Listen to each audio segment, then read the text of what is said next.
the fact that we are alike. We are not different. And that we all have these moments where everything changes and where our manhood is determined.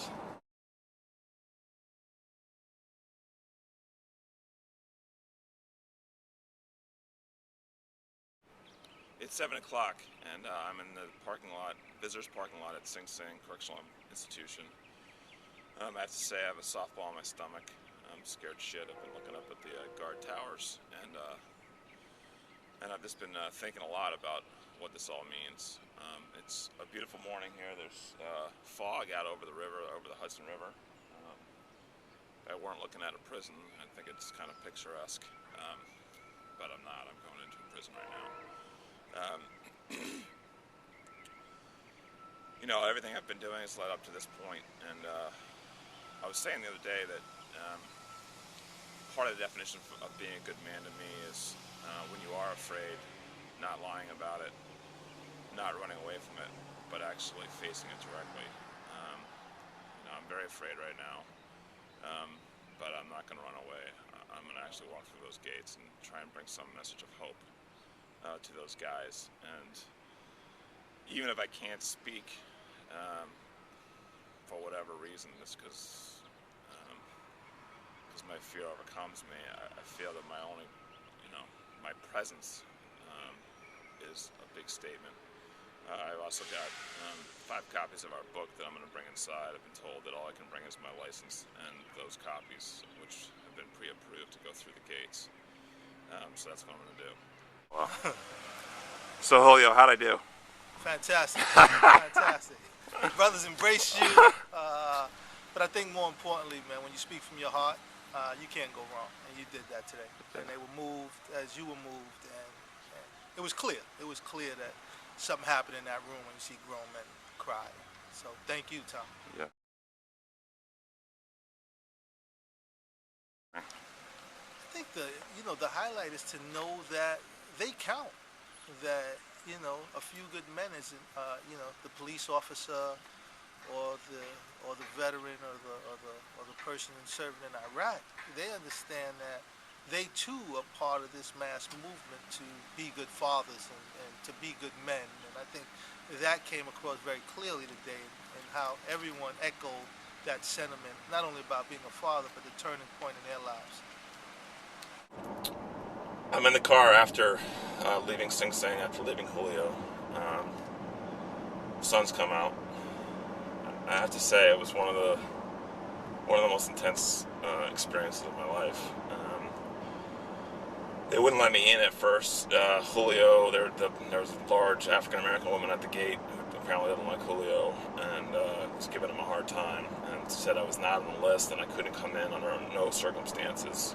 So Julio went in alone and then had to basically pull strings to get me in. I had to wait 45 minutes. And then one of the chaplain came down and got me and led me through hall after hall after hall. There's 1,800 inmates at Sing Sing, and there were 14 men waiting for me. I walked into the room, and one of them brought me a cup of coffee as I sat down, and Julio was smiling.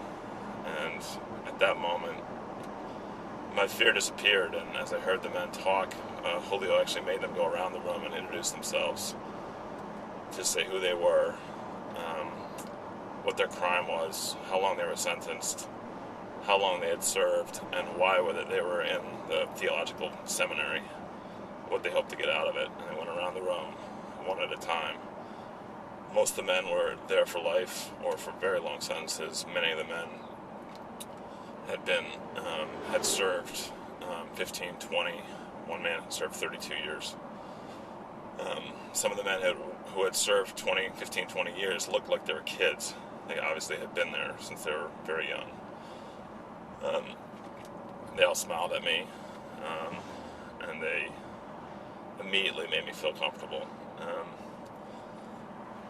I told my story and the story of the book and my connection to Julio, and explained why we have all these events coming up, but I wanted to start the book tour with them at Sing Sing, why, to me, it all really comes down to the fact that we are alike. We are not different. And that we all have these moments where everything changes and where our manhood is determined.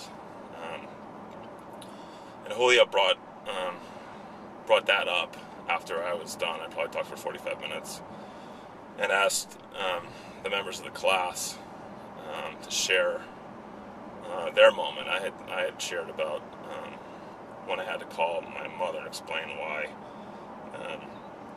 even though I'd been on the front page of the Wall Street Journal, I had no place to go. I'd been kicked out of the house. And they went around the room, and it was honestly mind-blowing. I heard about two men shared about the death of their mothers while they were incarcerated. Julio later explained to me that you get the option of a deathbed visit or a funeral. You don't get both. You have to choose. And if you choose the deathbed visit, you go in shackles, and you go with 4 armed guards, 2 on each side.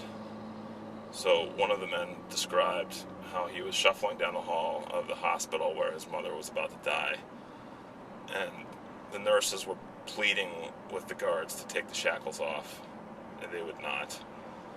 And in the end, they put a blanket over his arms so the mother wouldn't have to see the shackles. And the inmate described that his turning point was that he could not hug his mother as she died.